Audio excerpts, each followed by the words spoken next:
technology is one support. I think it's an important one, but I think that ultimately it's a gigantic system that we have to consider for teachers and their curriculum development and whether they can integrate technology into the classroom.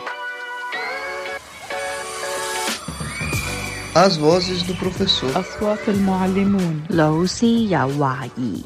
Teachers' voices. Hello everyone and welcome to this bonus episode of the EdTech podcast in collaboration with Teachers' Voices with guest host Nina Alonso and in partnership with Bold, the digital platform on learning and development. Our next guest, Jason Gibb, has done extensive research on engaged learning that can happen using digital technology. Jason joined us from Seattle in the US, and we asked him about his work on co-design and collaboration within EdTech. I'm an associate professor at the University of Washington at the Information School, and part of what I study is families and technology and the collaboration that occurs between units within the family, intergenerational between usually children and their parents. I want to understand new ways of learning, new kinds of collaborations that could occur in the families. And then I also investigate what's going on in the home right now, what current technologies teach us about collaboration. So I've studied a lot about Pokemon Go, Animal Crossing, digital games. We've looked a lot at searching technologies, how online searching supports collaboration in families. Much of Jason's research explores how adults partner with children to design new technology for children. I asked Jason to explain about how online co-design works. So I have a group of children that I work with called Kids Team. And in Kids Team, we work with children twice a week after school for an entire year, so an entire school year. So it's about 50 or 60 sessions that I co-design with these children. And when I co-design, sometimes I'll build the new technologies. Before COVID occurred, we would come to my lab and we would actually work and partner with children on some of the designs, sometimes learning technologies and sometimes new ideas, or sometimes it's an assessment of what's going on. But we would work very closely with the children as design partners. And when we consider design partners with adults and children, we look at it in terms of this equitable and equal partnership that can occur. It's not always perfect, but what we see is that we see a lot of relationship building. We see a lot of design by doing. We see a lot of idea generation and mixing, and we see a lot of children and adults co-facilitating the sessions in this case. So when COVID hit, it didn't change the dynamics too much in terms of those relationships that we had built with kids already. But what did change was the medium. We wouldn't see children in person anymore. So when we talk about online co-design, we took our lab model and decided to go online for about 2 years, given the pandemic. And we used all sorts of technologies, but mostly Zoom and mostly Google Slides as a way to communicate with the children. But now that COVID is it's not completely disappeared, but it's changing. We've gone to a hybrid model where now we are both online and in person. So our lab is trying to think about the same physical question that a lot of teachers deal with. I was a teacher for 6 years, so before I became a professor, I was a high school teacher, so I definitely understand the sort of socialization and the movement and physicality of the classroom that feels lost when we go online completely.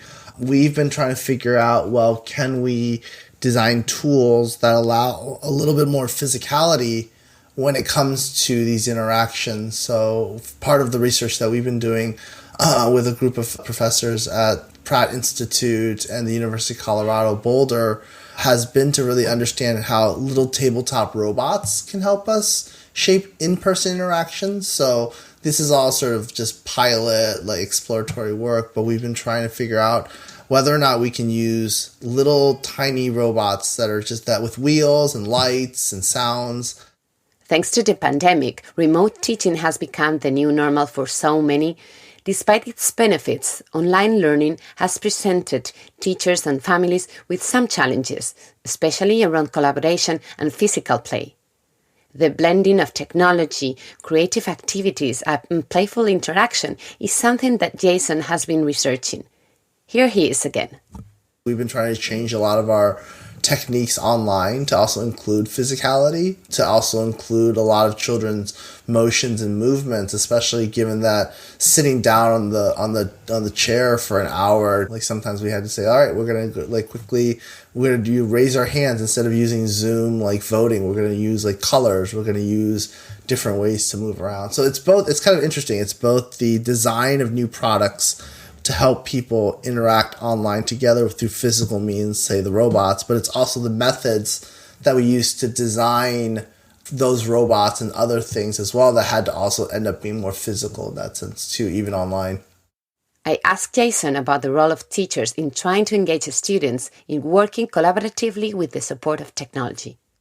Part of the things that I really appreciate about teachers is that when the pandemic happened, a lot of them got very creative, right? Despite the problems with technology, right? So there's a lot we study in terms of in human computer interaction about how other cultures outside Western society sort of build their own technologies and build their own kind of ways of learning and build their own kinds of DIY, and they are incredibly resourceful. Like if you look at there have been studies in Kenya that look at how DIY makers just come up with brand new ideas that couldn't come from the West because they were sort of like working under pressure in this case. I think it's just more about the creativity of the teachers that I think is going to be ultimately more important than the actual technology, because the problem is that the infrastructure may not work.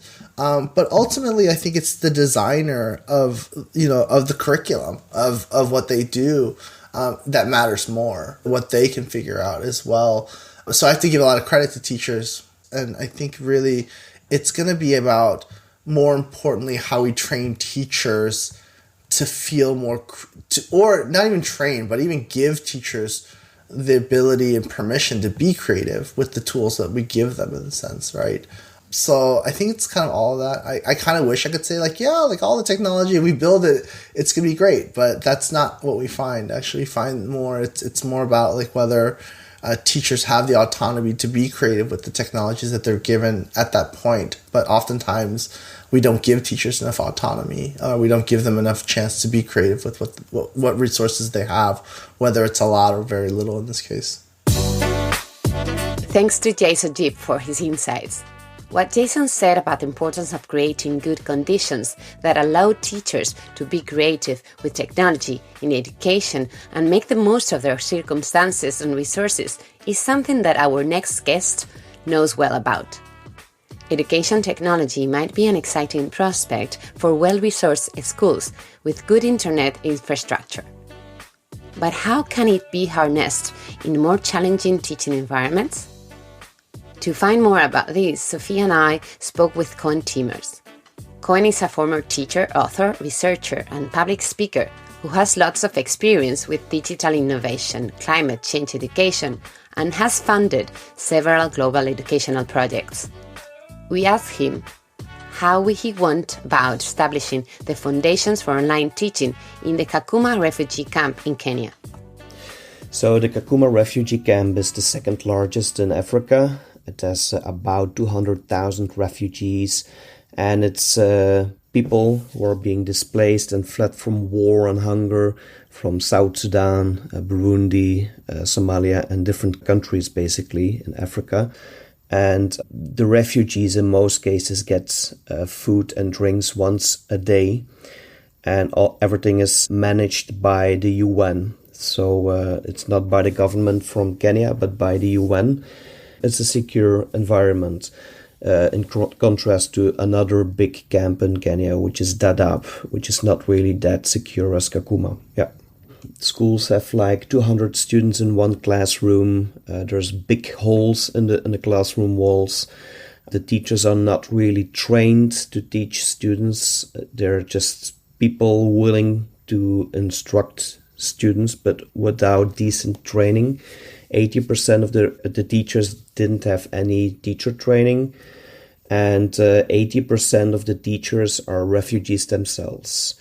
And if I think about refugee camps, I always think about people arriving there but the camp has been there for like 30 years, and so many people have been born in the camp. So many people don't know the life outside the refugee camp. Koen described how he started this project when he was a teacher in Belgium and contacted Moses, a refugee from the Kakuma camp. So I was once able to connect with a refugee in the Kakuma camp through Skype, and I promised Moses, that was his name, to help him to increase the level of education. But I was also quite naive because I thought that the schools would have been equipped with at least one room with laptops and internet connection. But it took me 5 years to establish a decent internet connection, and I sent my own laptop to the camp. And once we were equipped, I started to teach the refugees over there. But after a while, I noticed that I was not able to do it myself because of the huge volume of students, and many teachers globally wanted to help and started to teach through this infrastructure themselves. And then in 2020, we were able to go to the camp for the very first time to meet all of those people we have been seeing on the screen, and we built our own school and established a formal partnership with the UN. Koen explained how this impressive progress was made possible in terms of facilities and connectivity, but also the creativity that was needed to make digital learning happen in an environment with quite adverse conditions. So in the first stage, we had just one computer in a room of 200 refugees being connected with the teacher somewhere in the world. And now with our own school, we managed to get 100 laptops to this room. And this offers a huge amount of new opportunities. When I arrived in the camp, every refugee had one pencil and there was one textbook for every 10 students. But now the refugees are able to use laptops and learn about the world through YouTube. And we even did coding classes. So we had refugees creating small programs and software and apps and websites. So we did a lot throughout the past years. But also teacher training. Teachers have been able to be trained. We worked with the University of Nairobi. So we were able to do a lot because of the large amount of laptops in the camp. So I really like innovations, and I noticed that there are solar suitcases, and those are suitcases with solar panels and batteries, and they give one classroom free electricity for 1 day. So they allowed us to charge the laptops. And then we were able to use the internet from the UN. But you may think about the internet connection in your own house, in your own living room. But it's very different over there. It's really, really expensive. So broadband internet has a cost of thousands of euros a month. So they're also using 4G bundles very often, and sometimes we are using those. So it's really, really tricky. Even after like 7 years, it's still very tricky. But still, we find new ways to make it happen, basically. Basic connectivity is really important, but teachers still need to maintain their usual agility in responding to situations at hand, as Koen Timmers explains. I think because of COVID, everybody knows how it is to learn on a distance through technology. I think it has a lot of value, but one has to make sure that it is being used in a proper way. So what we found out is that virtual interactions are really powerful, but it also is not that easy at all times. And so we also shift to other approaches. So I think you always have to take a look at the circumstances and then have to decide on the technology you will be using. And if it's not really making a lot of sense in certain scenarios to have virtual interactions, you have to shift to other pedagogical approaches, I think. And that is what we have been doing throughout the past months as well. So if there's no internet, you still want to use the technology to improve the learning curve of the students. And there's no internet in the schools for quite a lot of time, basically. So very frequently there's no internet, and then you have to be able to shift to other approaches.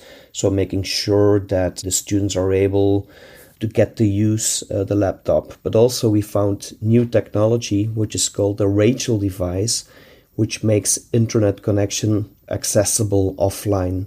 So that's one small device which has all of the TED Talks and Wikipedia and a lot of digital handbooks. So when there's no virtual interaction and no internet connection, we make sure that the students are able to access those Rachel devices, and still they are able to learn independently. Finally, Cohen commented on an additional dimension that this project has incorporated, involving students from different parts of the world in exchanging insights with the students in the Kakuma camp, something that has been enriching for all participants. And it's really, really interesting when you involve students in another country, so that there is some kind of an intercultural exchange between the students from, from Belgium, Canada, New Zealand, with the refugees in Kakuma.